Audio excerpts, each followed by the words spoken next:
Welcome to the Healing Space Live and Online Chats with Roxanne and Rhonda. This podcast will share information on self-love, living a wellness-filled life, having healthy relationships, how to avoid unhealthy relationships, how to heal from traumatic events, and more. If this is your first time joining us, we welcome you and we hope this will not be your last. Enjoy the show. Hey, y'all. Welcome to another episode of Healing Space Live and Online Chats with Roxanne and Rhonda. We have been missing for a minute, but we are back and we are so excited to start off Domestic Violence Awareness Month with a healthy couple. And we're going to end the month with our Look at Me Now session. And we'll have a survivor talk about her journey of abuse, but look at her now. So even though it's Domestic Violence Awareness Month, we want to focus on healthy relationships.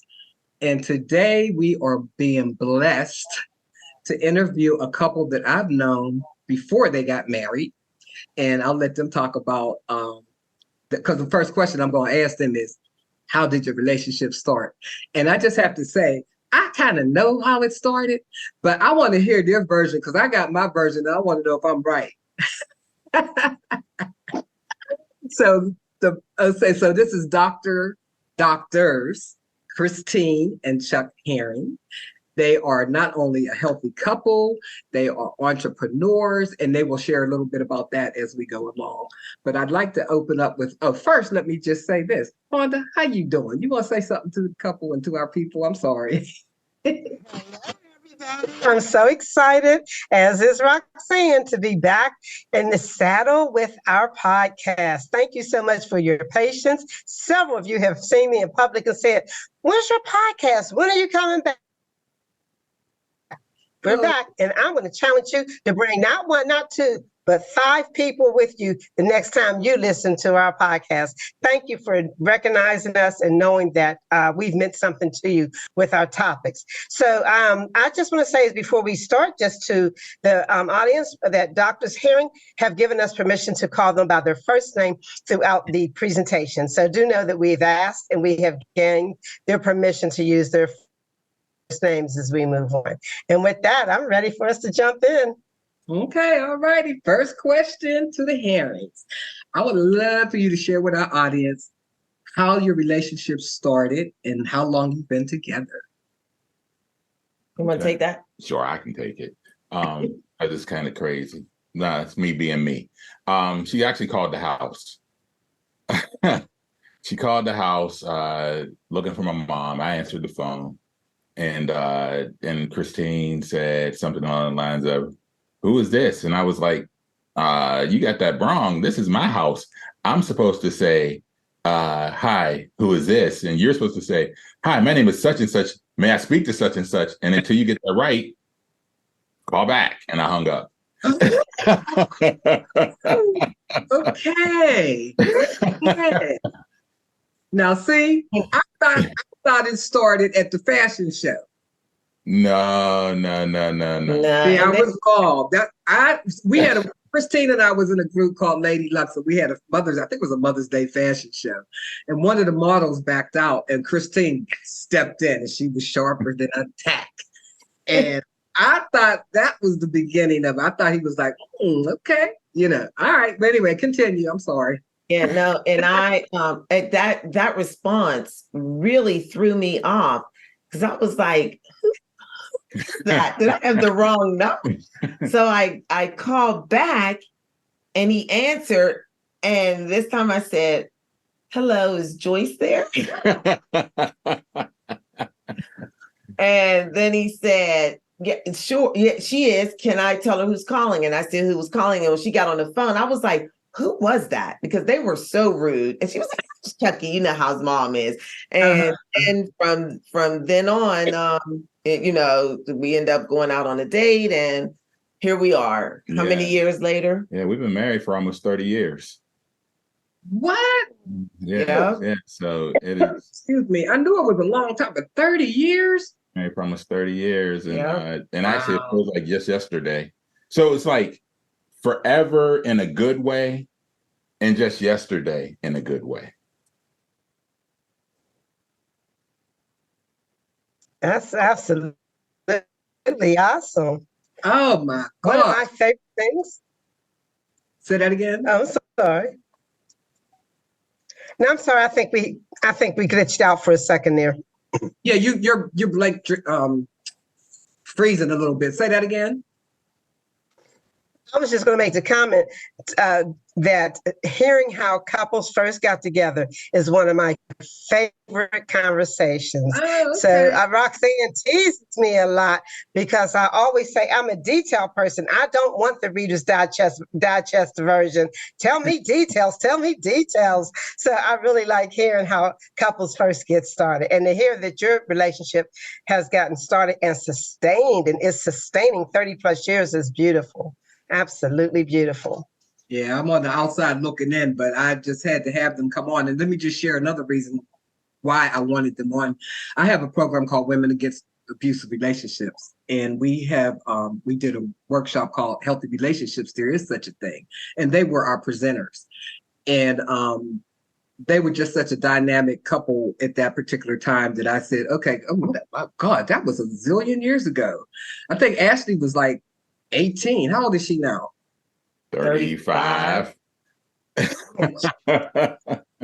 And I would jump. I'll just say this because it was part of my another thing, but I'll just never forget at that workshop, Ashley. You shared with us that Ashley, I believe, said to you, "I never hear you guys argue," and your response was something to the effect that we know how to argue. We don't holler and cuss each other out. We you know that old saying, what they say, agree to disagree. And some people got issues with that terminology, but whatever. Y'all know how to fight nice. So I just already actually what we call it, we treat each other with dignity and respect. So we speak our truth with dignity and respect for each other. And we'll get to that later, but that's a part of their entrepreneurship or their background as well. So that just makes so much sense. Oh my God, I just love y'all. Okay, Rhonda, I think you can go on to the next question. This is all so exciting. You know, I love it to be organic, just keep flowing. So that's I know. fine. So whatever, however it goes, it'll go. Yeah. But so I do want to ask you, you know, it takes a lot over 30 years to keep things fresh and hot. You know, so can you tell us something exciting, or what strategies and efforts do you use, particularly something that may help our audience? You know, we may have couples listening who are in their 5th year, 6th year, and I've never been married, but I hear that 7-year stretch or itch, 7-year itch.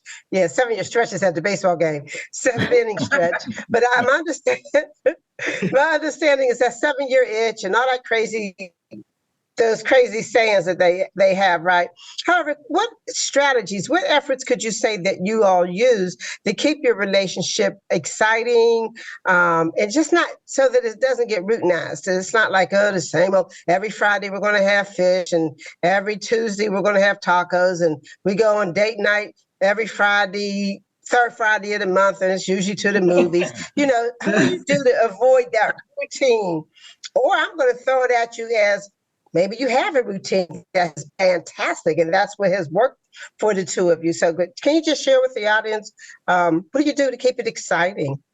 Well, it's a combination of both. But I will say the foundation of our relationship is really simple. So Chuck and I are both educators, and we both taught early elementary. And so taking the complicated and making it easy is something that we're experts in.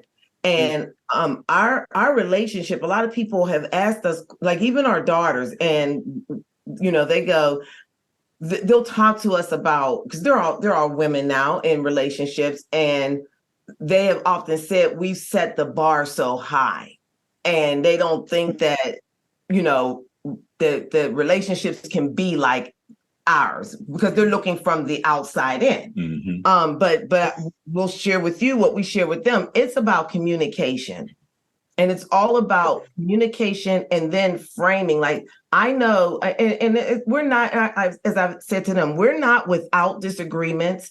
We're not without getting upset with one another. But the one thing that always sticks with me, and I know always sticks with Chuck, is that we want each other to win. So even when I'm getting frustrated or something, what's most of the times happening is I'm telling myself a story that may not be a correct story. I'm telling myself a story about the situation and the information is wrong. But when I allow myself to go back and say, I know he wants me to win, and I know he wants what's best for me, and I know that he's not saying or doing anything out of malice or wanting to hurt me, then I can really look at the story that I'm telling myself and unpack that correctly, and vice versa. And so we have from day one built our relationship on not just communication, but honest communication, even if it's not what the other person wants to hear. And so I can remember early on in our relationship, and I can't remember exactly how you said it, but Chuck said there was something going on, and he said, I don't want us to have a relationship where you feel like you need me. I want us to have a relationship where you want me. I don't want you to need me. I want you to always be able to stand on your own too, and not need me to be that that foundation for you. You are your own foundation. I'm my foundation, and together we create a really strong foundation. And so I don't know if you want to add to that, but it's simple. It's just how we don't go to bed mad at each other. We may go to bed disagreeing, but we're never angry. Okay. So we deal with that. We deal with the anger, and where if we're on opposite ends, we deal with that. But then when we go to bed, we either put it in the parking lot and we're like, okay, we'll come back to that. But for now, we're going to move on. And that's fantastic. And going back to, some of the things that you asked about, I agree. What Christine says definitely is 100% true. I'm a firm advocate of, and this is something that I share with the girls all the time. And our girls talk about, when you're in a relationship, you always want to pick somebody that complements your life and doesn't complicate your life.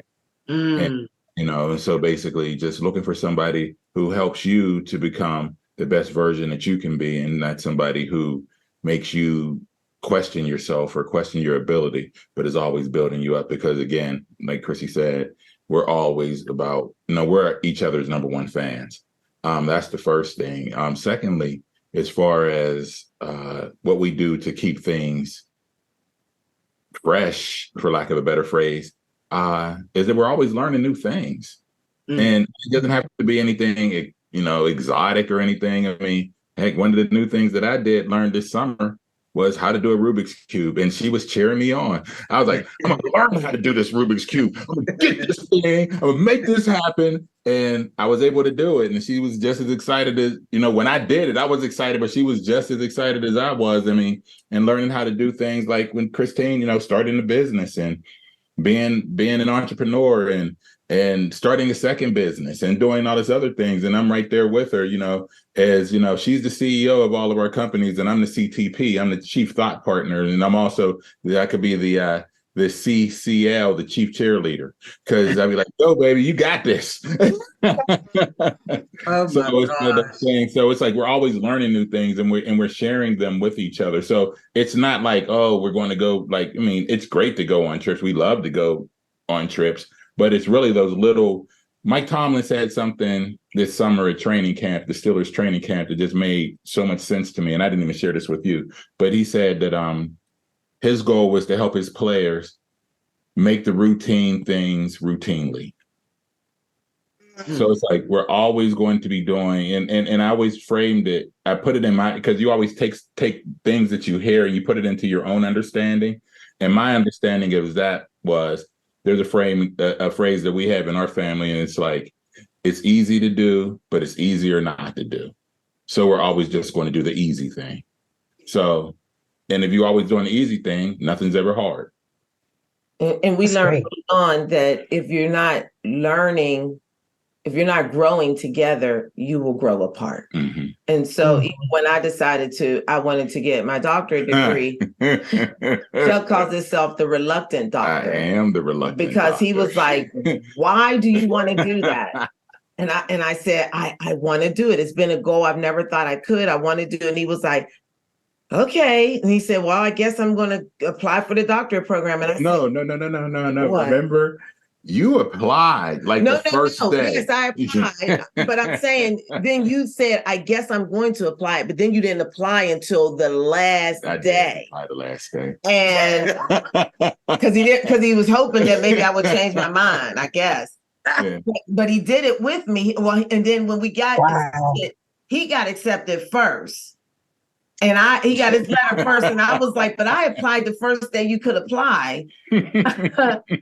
And I was like, boy, wouldn't that be something if you got in and I didn't? He was like, you're going to get in, you're going to get in. And so being able to go on that journey together was great, because he was like, if I don't do it, I'm going to have a doctorate without a paper, because I'm going to be there helping you, with you, supporting you, and I might as well be in the program. Wow, that is beautiful. You know what? Go ahead. I'm sorry, just to say that, we're going to do something together. So we might decide we're going to learn how to ride bicycles together. We might decide that we're going to learn how to drive a stick shift together. But to say we're going to work on a doctorate degree, the commitment, the time commitment, the sacrifice, the finance part, that is absolutely awesome. And that is true support, which I'm really hearing from you all already. The way that you support each other has to be a part of the way that you keep your relationship fresh and growing. So thank you so much for those responses. Gave me way more than I was looking for. I love it. Thank you. Yeah. And then two things for those who are listening to this podcast. If you watch it on YouTube, you can see Chuck's facial expressions when I said Chuck is crazy. And also sharing with the audience, we're building content from our podcast to share with the world. Y'all, there were so many bars so far. I just don't even know what to say. It's like the whole podcast is an Instagram post. But thank you. And the weird part is, my next question, you already answered it. We talked about I was going to ask you about communication, being open and honest. You went right into that, so we're there. We talked about keeping the romance alive. Well, kind of like keeping the romance alive is essential. That's Rhonda's question. You want to finish it, Rhonda? You know what, though? Let's back up to your question a little bit, if you don't mind, Roxanne. So yes, Chuck and Chris did start talking about honest communication. And I don't know why this is heavy on my heart today, to ask people to maybe because it is Domestic Violence Awareness Month. And so much of domestic violence now, there's a lot I could say about it, and I'm just going to give one snippet, but a lot of, and then I'm not even going to call this domestic violence, and a lot of unhealthy relationships, it is around not being able to keep honest communication. I saw something on The View yesterday, and no, it was The Talk. It was The Talk, which is rare because I rarely watch The Talk or The View. But they were saying, it was couples, and they were just saying that, what happens in the midst of a disagreement with you and your partner, and how do you deal with it? I'm sorry, I don't know their names on The Talk, but the one guy, he said one of the incidents that happened was his wife called them out on something in front of his kids. So he was in the background pointing to his ring like, hey, stop. Hey, he was giving the message, hey, me and you, we're married, So it's so funny, like he had this thing that's like, it's me and you. And then the other man on the show, funny because it was the two men who chose to answer this. The other man on the show said that, that similar incident had happened, where she called him out in front of the kids and he was embarrassed and he was ready to yell. And what they practiced in their relationship is asking, and Chuck, you just said something like this as well, asking, what do you need? I'm sorry, Chris said it. Chris said, Chuck always said, I don't want you to need me. I want you to want me. That is absolutely beautiful. That's an Instagram post for sure. But when on the show yesterday, on The Talk, he said he wants her, or he needed her to pull him aside and not do that reprimand of him in front of the kids. So just when we was talking about honest communication, can you, if you don't mind, to elaborate, because sometimes it's hard. honest communication is hard because sometimes you want to say something and it's honest, but you don't want to be brutal, but you want to be heard. So can you elaborate just a little bit more on the ways that you both use honest communication? Well, part of what we do when we do trainings is we set a platform of how we're going to have brave conversations, and brave stands for bold, relevant, authentic, valuable, and educational conversations. And one of those ways of engaging is to listen with curiosity. And so when you're listening with curiosity, you're not just listening for, to respond to what the person's saying. You're listening to hear the emotions and understand the feelings behind the words. And one rule that we had when our children were younger is that we always would stand as a united front. And so even if we disagreed with each other in front of them, we would not. And we would take that into a space where it was private, and then we can unpack it and we can, go toe for toe about like why I think your strategy was this or whatever. But in front of them, we always held that united front, or at least we for the most part we did. I mean, if we, I don't even think we ever did, because that's why they always say, oh boy, don't ask Mom, because even now the girls will say to me, are you always caping up for dad? And they know that they can't say anything about me. But now as adult women, because I want them to understand and be able to see, there's a way of disagreeing. So when they were children, we didn't disagree in front of them. So they always thought we were this united front. But as women, I want them to understand that, yeah, we do disagree, but there's a way to frame things, and there's a way to understand that when we're in that space, sometimes, like I referenced the parking lot, sometimes you got to put a pin in it and put it in the parking lot because your emotions are too high to actually be able to address it appropriately without getting into an argument or a fight. And so we just really, like I said at the beginning, we really have studied communication, so to the point that we studied how different personality types, how you communicate. And so like we created a tool, and Chuck knows in our tool, he knows like my style of communication. I know his style of communication. And sometimes I have to be willing to flex into how he's going to be able to receive what I'm saying. So it's not enough for somebody to hear you, but they also have to be able to understand you. Mm-hmm. And so with that type of understanding language and understanding deeply about communication, you can really overcome, just about anything. And like I always tell our daughters, it's not that we don't disagree. It's just we choose to do it. Yeah, you do. Well, no, actually, the truth is that Chuck is always right here. He's very consistent.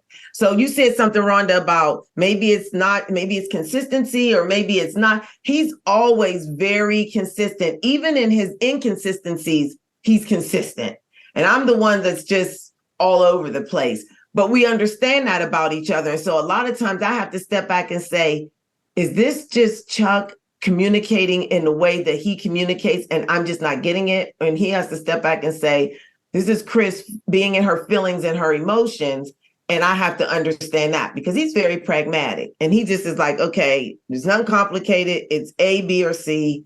And I'm like, but no, it might be X or Y. And he's like, no, it's A, B, or C.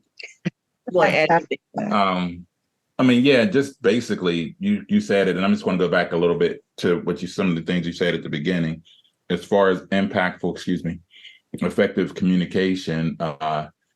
We assume positive intent, and that goes back to wanting each other to win. It's like it's like, I know you're not here to hurt me, so I'm going to make sure that I keep that at the forefront of my brain. I'm going to be like, okay, the positive intent is that she's not here to hurt me, so that's already taking most of the sting out of it.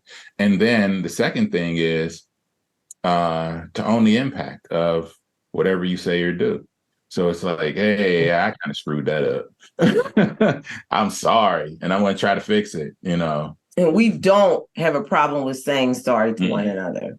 I mean, we don't. But another piece I want to just throw in there really quickly is that a lot of our relationship is also built on personal development.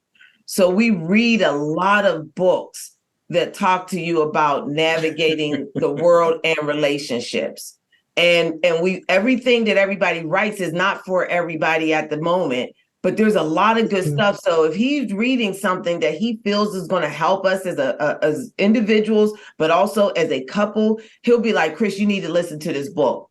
And because I trust him, I might not do it right away, but I'll do it. I'll listen to it, and then we talk about it and we unpack it, and we, that's a lot of how we've been able to grow together.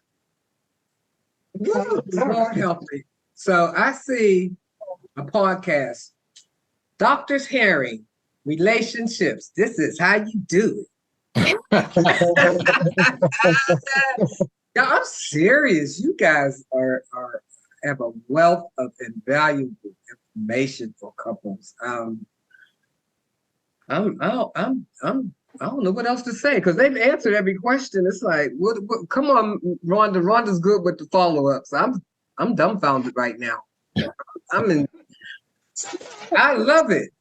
Well, I know one thing that we didn't touch on as I'm thinking back is, we talked about communication and how we interact with one another, but that thing about keeping romance, the thing about keeping romance is, and keeping it fresh is like that goes back to the listening. So I love the beach. Chuck does not like the beach. And he prefers things that are more stimulating. Like he'd rather go to Disney World than go to lay on the beach. And he's like, what are we going to do? Just sit on the beach? She's like, yeah. I'm like, be still for a minute. You're running all the time. But so when we think about vacations and things that we like to do, like when we finished our doctorate, I wanted to go to Hawaii, and we were going to go to Hawaii. But then I remembered that Chuck had wanted to go to Alaska. And so the compromise is that we did an Alaskan cruise. Even though I really wanted to go to Hawaii, we said we could do that another time. But I love cruising and he loves cruising. So we cruised to Alaska. And when we think about, like for me as a woman, I want to keep myself together. So it's important for me to exercise. It's important for me to make sure that I'm taking care of not only my mental health, my physical health. It's important when we go out that I dress a certain way so that I, to keep his eyes feeling, attracted, that he's attracted to me. And, doing little cooking dinner or what? Sorry, we heard him. But we keep our romance alive by not taking each other for granted and realizing, like Chuck will bring, if he hears me say that I really like something, one day I was, we were in the airport and I was like, those tennis shoes are nice. And I'm not a sneaker person. This young lady had on these really nice tennis shoes. And a week later, the tennis shoes came in the mail. And he was like, happy birthday. And I was like, it's not my birthday. He was like, every day is your birthday. There's no certain special day that you have to give gifts. And then if I hear, if I see something or hear him talking about something, that I think is really important to him. So we listen to one another to try to think, make sure that we're hearing what the other one desires, and we're always willing to try new things. Yeah. This is a PG show, so we'll leave it there on the That's I don't know what you're talking about. Anyway. That's good. Yeah, we wasn't trying to go all there. But yeah, this so I'm just looking at my notes.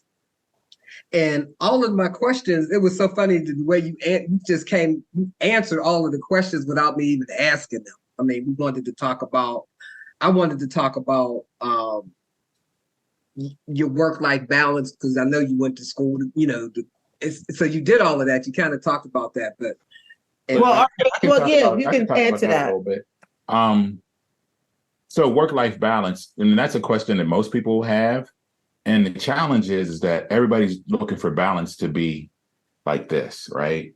And it's like, I need to be balanced. I need to be balanced. I need to be 50-50. But balance is really like this, like this, like this, like this. But you're still balancing. It's like riding a bike. The faster you go, the smoother things are. But if you're going slower, you're still balancing, but you have to work harder at it, right?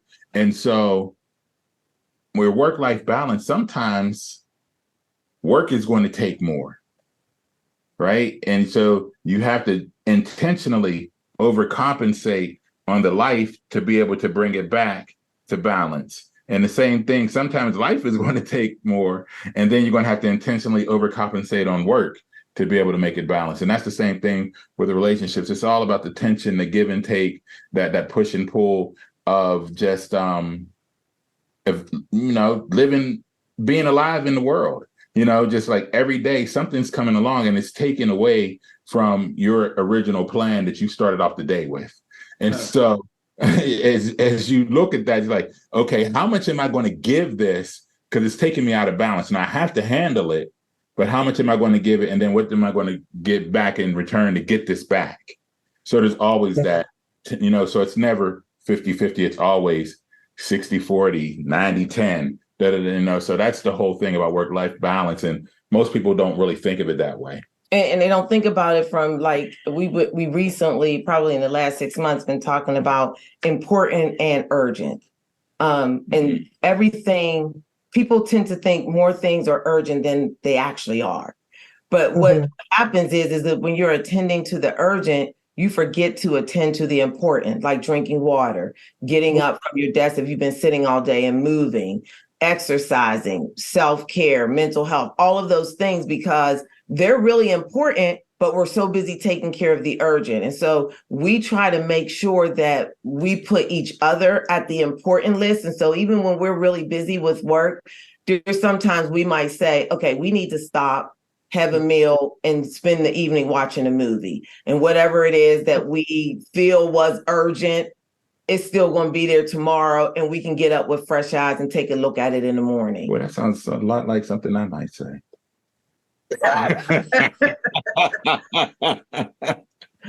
So Chuck has been helping me understand the difference between important and urgent.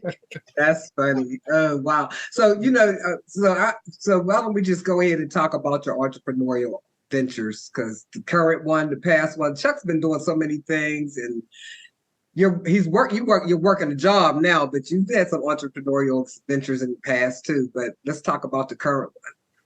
So currently we have Herrings Seminars and Consulting, and basically in that business, I'm taking the lead. I'm the CEO and I take the lead on that. Chuck does do some keynotes occasionally, but he does work full-time for South Fayette School District. And so he's the director of diversity, equity, and inclusion there. And so he has his plate full.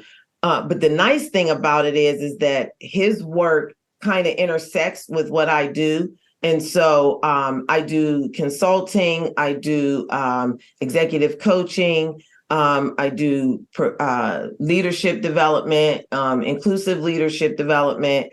And did I say you typically work with C-suite level folks. Yes. So go ahead. Because basically we understand that this work of equity, inclusion, and belonging, particularly the inclusion and belonging piece, it's a top-down thing.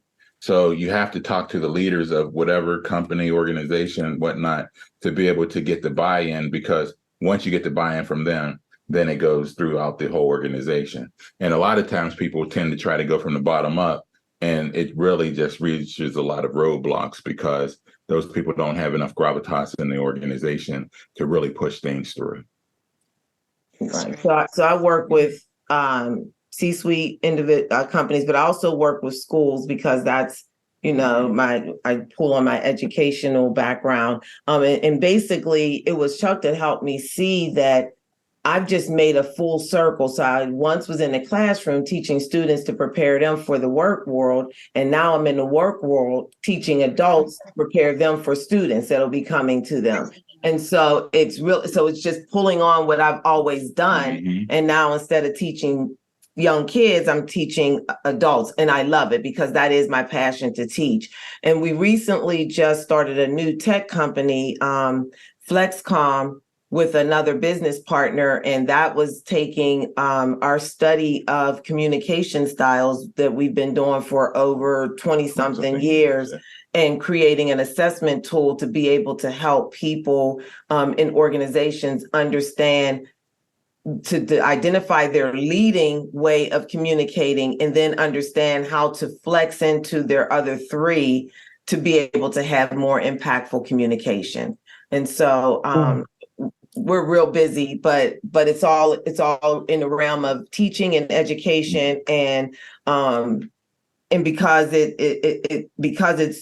it's so similar and it intersects, it still allows us to be in that same space together. And we enjoy it. It's something that we really enjoy. We love learning. Teaching. We love teaching. We love sharing, and getting the chance to meet new people that can help us grow our business, but not only our business, but help us grow this work, because this work is so important. Because we think that, once people really understand the true value of inclusion and belonging, then we hope the prayer is that eventually we can work ourselves out of a job, out of this business, because people already just know it. It's like, it's ubiquitous, right? It's like, fish are the last people to realize that there's water. You know what I mean? And so in this work of understanding and communication, maybe we can not have to have Domestic Abuse Awareness Month. So we can have these conversations and be able to have brave conversations, because a lot of this stuff starts from not understanding where the other person is coming from, not coming in, with positive intent, not taking ownership of the impact of the things that you said or done. So when we start working towards that, and if we could work our way out of that, then we'll, it'll be sad because we'll be out of business, but it'll be awesome for the world. So that's how Wanda and I feel about domestic violence. You guys don't know this, but she's the oh Lord, she just got a promotion, and I'm always trying to remember her title. Chief of Prevention.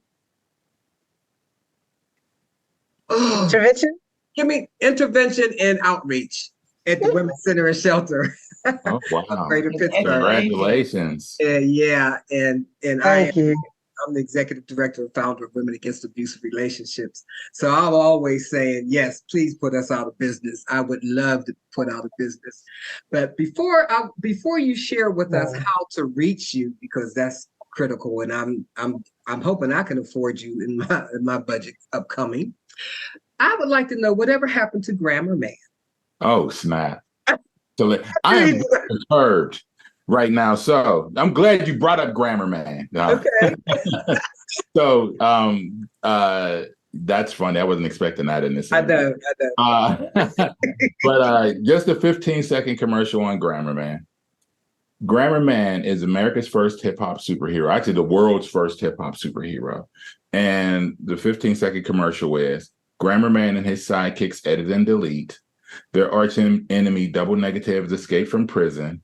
Double Negative is going around zapping kids with the anti-grammar ray, and Grammar Man saves them through the use of a rap song about nouns, verbs, adjectives, etc. He's the leader of the Reference League, where they have the Comma Chameleon, the Mathematics Magician, and a bunch of other superheroes. And so Grammar Man, he's still there. That's all.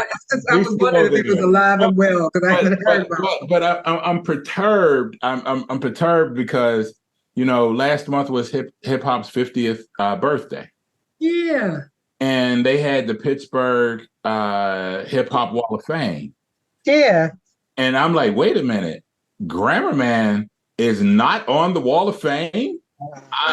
I was flabbergasted, and so I was like, wait a minute, Grammar Man definitely needs. I had my other record company, so, and the funny thing is Fat Crayon Records is not on there either, but all of the artists who were on Fat Crayon Records are on the Wall of Fame. I'm like, something's wrong, but you know what?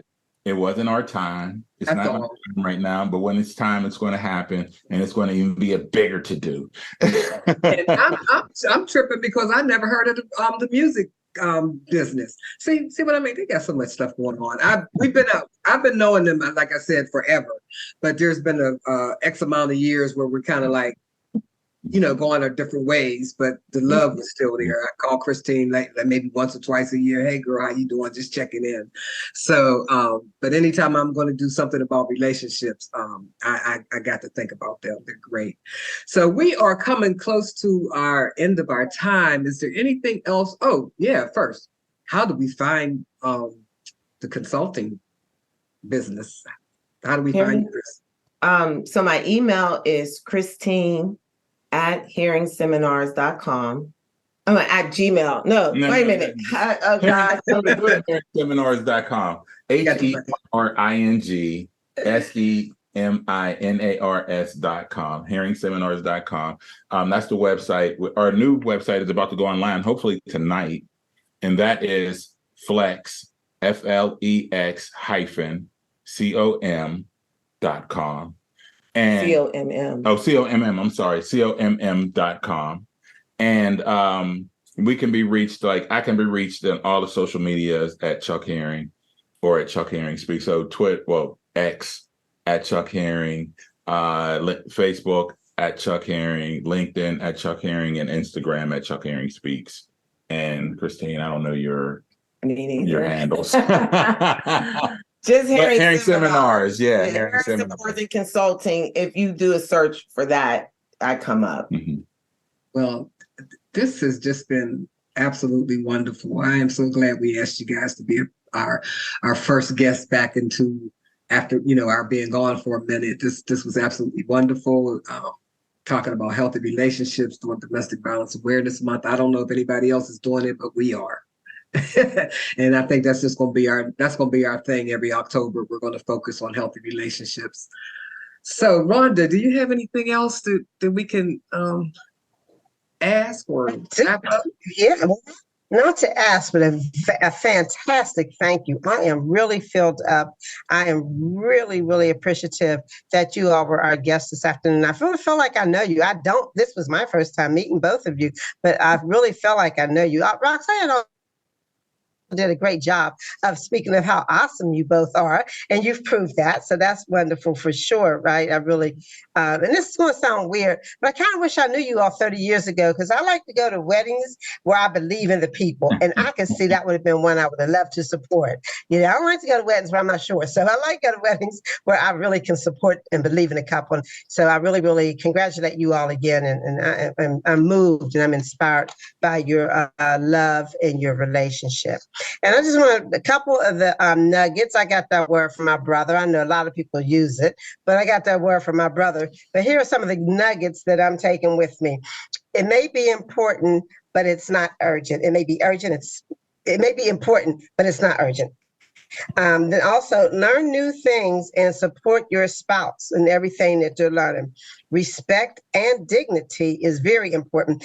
And remember, we want each other to win, because we believe into compliment and not complicate. Those were awesome nuggets, and I'm going to definitely take them with me. So again, thank you and appreciate you. And we certainly appreciate our audience. Don't forget the challenge. If you're listening today, or you've hearing this, or even if you're not hearing it in October for Domestic Violence Awareness Month, maybe it's cold December by now. Whenever it is that you hear this, remember, challenge 5 more people to listen to Healing Space live and online chats with Roxanne and Rhonda. And we love to close out with our byline. You ready, Roxanne? 1, 2, 3. Remember, we got your back. Once again, we want to thank you for joining us today. We hope that you heard something which will stick on your mind this week. And even more, we hope that you will find someone to share the message with. We have one request. Please engage with us.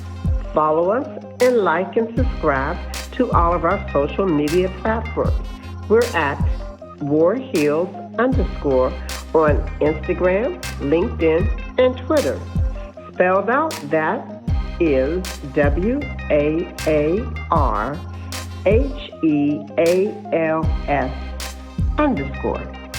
And on Facebook, you'll find us at War Heals.